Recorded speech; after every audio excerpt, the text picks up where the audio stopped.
నీ జీవితంలో అనేక దెబ్బలు తింటున్నావా? ఎక్కువగా పరీక్షింపబడుతున్నావా? నీ తప్పు లేకుండానే నిందించబడుతున్నావా?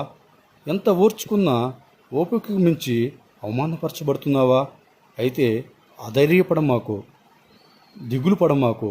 ఆనాడు శ్రమలు అనే కొలిమిలో పరీక్షింపబడిన యేసోబును మర్చిపోని దేవుడు నిన్నెలా మర్చిపోతాడో?